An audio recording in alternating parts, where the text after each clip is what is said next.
Joana de Ângeles, famosa mentora que trouxe, por intermédio de Divaldo Pereira Franco, importantes obras com enfoque no autoconhecimento e descobrimento do ser, é um espírito que irradia ternura e sabedoria, e que, nas estradas dos séculos, vamos encontrar em diversas reencarnações missionárias. Por exemplo, a mansa figura de Joana de Cusa, em uma discípula de Francisco de Assis, na grandiosa Sor Joana Inés de la Cruz e na destemida Joana Angélica de Jesus. Conheça agora cada um destes personagens que marcaram a história com o seu exemplo de humildade e heroísmo. Veio como Joana de Cusa. Joana de Cusa, segundo informações de Humberto de Campos, no livro O Boa Nova, era alguém que possuía verdadeira fé.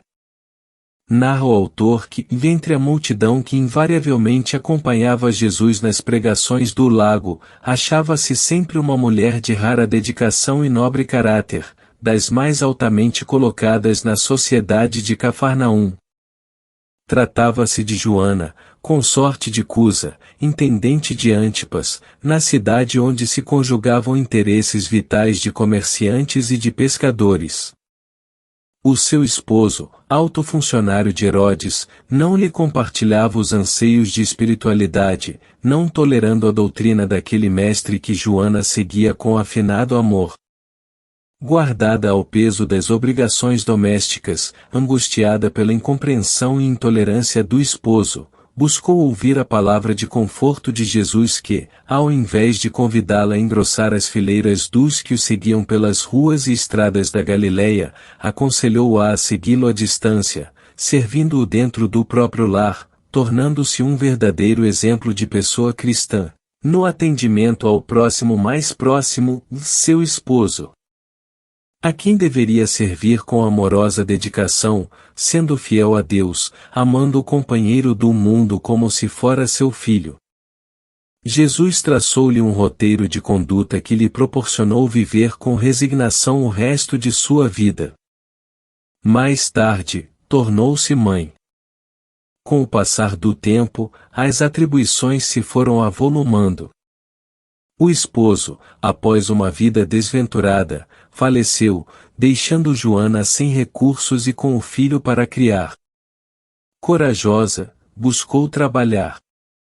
Esquecendo o conforto da nobreza material, dedicou-se aos filhos de outras mães, ocupou-se com os mais inferiores afazeres domésticos, para que seu filhinho tivesse pão. Trabalhou até a velhice. Já idosa, com os cabelos embranquecidos, foi levada ao circo dos martírios, juntamente com o filho moço, para testemunhar o amor por Jesus, o mestre que havia iluminado a sua vida acenando-lhe com esperanças de um amanhã feliz. Humberto de Campos narra em seu livro que, ante o vozerio do povo, foram ordenadas as primeiras flagelações. Abjura. Renuncie. Exclama um executor das ordens imperiais, de olhar cruel e sombrio. A antiga discípula do Senhor contempla o céu, sem nenhuma palavra de negação ou de queixa. Então o açoite vibra sobre o rapaz seminu, que exclama, entre lágrimas, repudia a Jesus, minha mãe. Não vês que nós perdemos? Abjura. Renuncie. Por mim, que sou teu filho. Pela primeira vez, dos olhos da mártir corre a fonte abundante das lágrimas.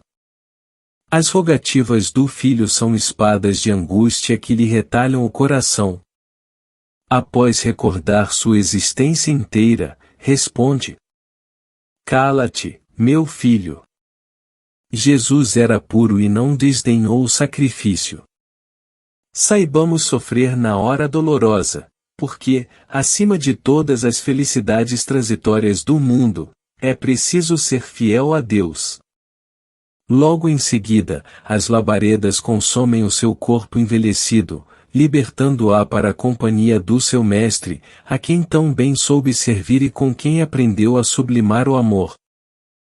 Veio como uma discípula de Francisco de Assis. Séculos depois, Francisco de Assis, o pobrezinho de Deus, o Sol de Assis, reorganiza o exército de amor do rei Galileu.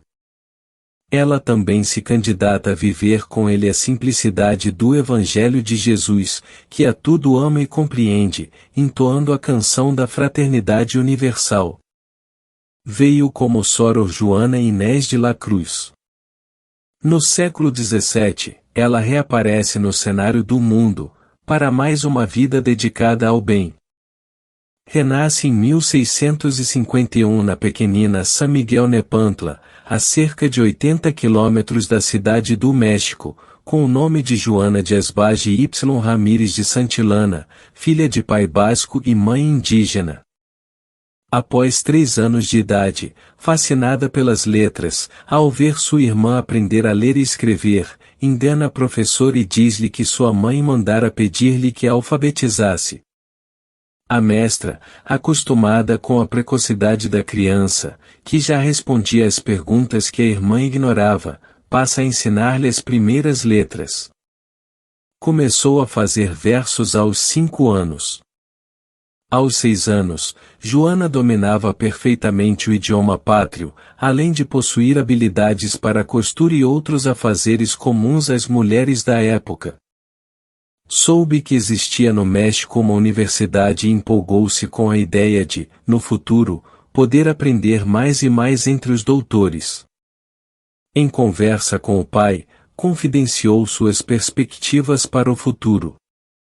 Dom Manuel, como um bom espanhol, riu-se e disse gracejando: "Só se você se vestir de homem, porque lá só os rapazes ricos podem estudar." Joana ficou surpresa com a novidade, e logo correu à sua mãe solicitando insistentemente que a vestisse de homem desde já, pois não queria, em hipótese alguma, ficar fora da universidade. Na capital, aos 12 anos, Joana aprendeu latim em 20 aulas, e português, sozinha. Além disso, falava nahuatl, uma língua indígena.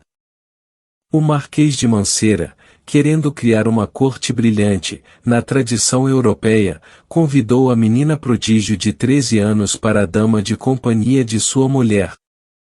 Na corte encantou a todos com sua beleza, inteligência e graciosidade, tornando-se conhecida e admirada pelas suas poesias, seus ensaios e peças bem-humoradas.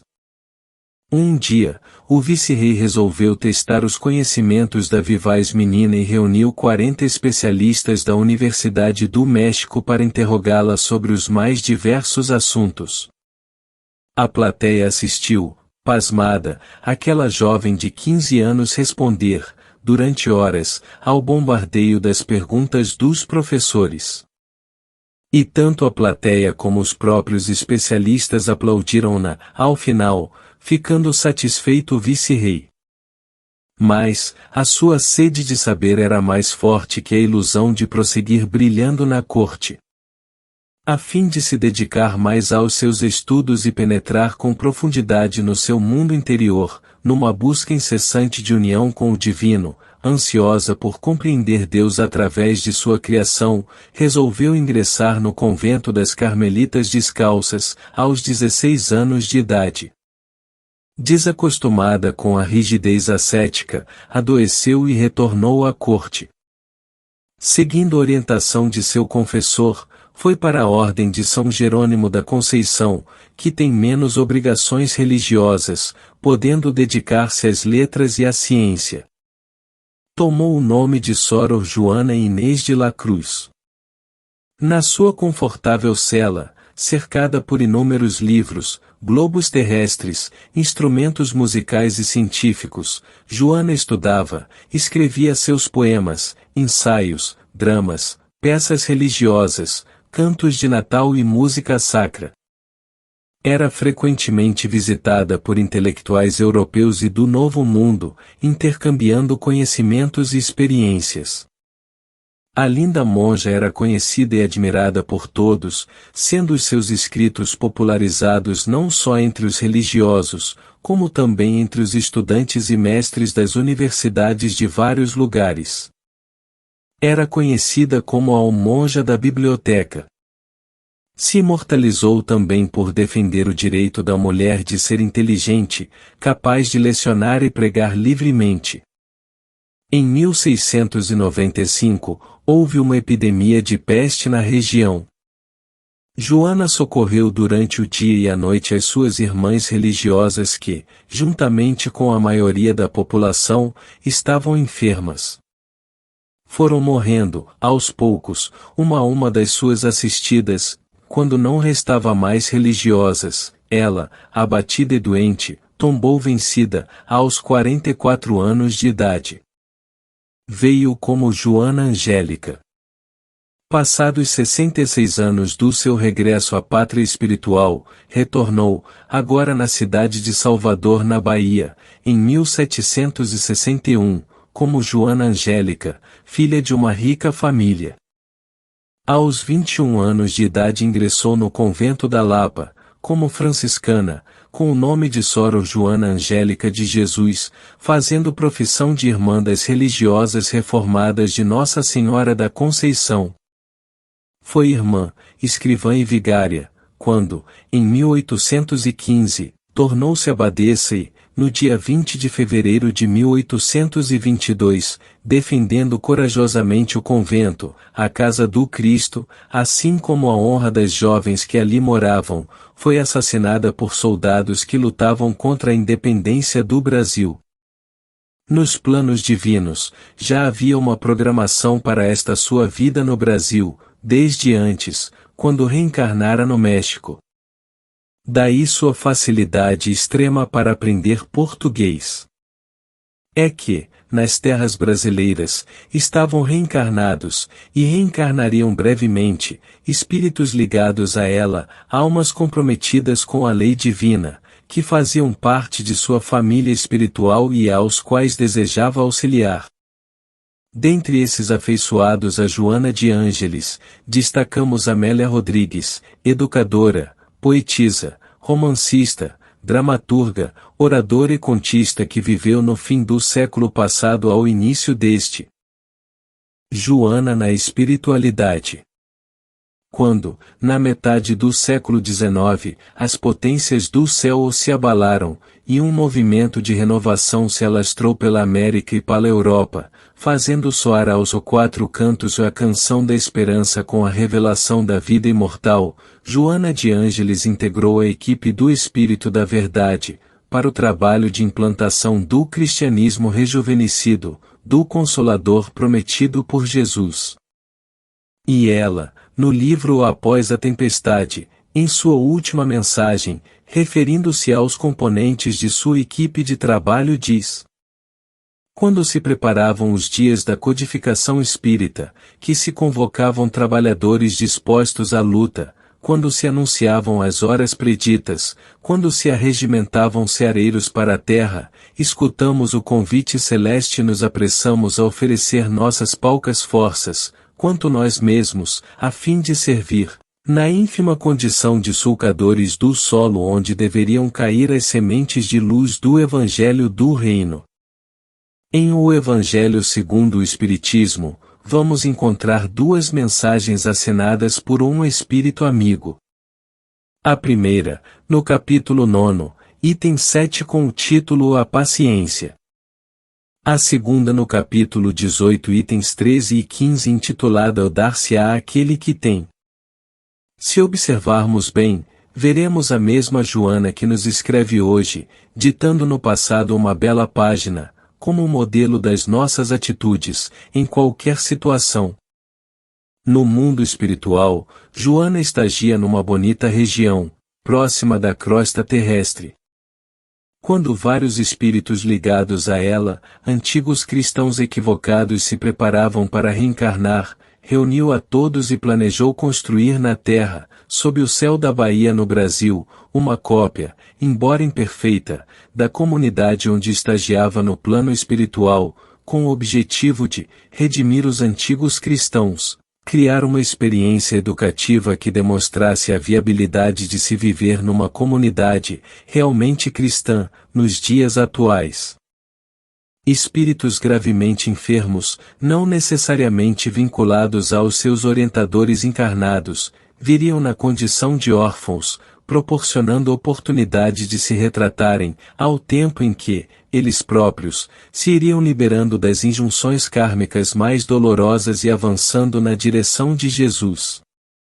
Engenheiros capacitados foram convidados para traçarem os contornos gerais dos trabalhos e instruírem os pioneiros da futura obra. Quando estava tudo esboçado, Joana procurou entrar em contato com Francisco de Assis, solicitando que examinasse os seus planos e auxiliasse na concretização dos mesmos, no plano material. O pobrezinho de Deus concordou com a mentora e se prontificou a colaborar com a obra, desde que nessa comunidade jamais fosse esquecido o amor aos infelizes do mundo, ou negada a caridade aos filhos do Calvário, nem se estabelecesse a presunção que é verme a destruir as melhores edificações do sentimento moral. Quase um século foi passado, quando os obreiros do Senhor iniciaram na Terra, em 1947, a materialização dos planos de Joana, que inspirava e orientava, secundada por técnicos espirituais dedicados que espalhavam ozônio especial pela psicosfera conturbada da região escolhida, onde seria construída a Mansão do Caminho, nome dado à alusão à Casa do Caminho ou dos primeiros cristãos. Nesse meio, os colaboradores foram reencarnando, em lugares diversos, em épocas diferentes, com instrução variada e experiências diversificadas para, aos poucos, e quando necessário, serem os chamados ou para atender aos compromissos assumidos na espiritualidade. Nem todos, porém, residiriam na comunidade, mas, de onde se encontrassem, enviariam a sua ajuda, estenderiam a mensagem evangélica, solidários e vigilantes, ligados ao trabalho comum. A instituição vem atuando sempre comprometida a assistir os sofredores da terra, os tombados nas provações, e os que se encontram a um passo da loucura e do suicídio. Graças às atividades desenvolvidas, tanto no plano material como no plano espiritual, com a terapia de emergência a recém-desencarnados e atendimentos especiais, a Mansão do Caminho adquiriu uma vibração de espiritualidade que ultrapassa as vibrações dos que ali residem e colaboram.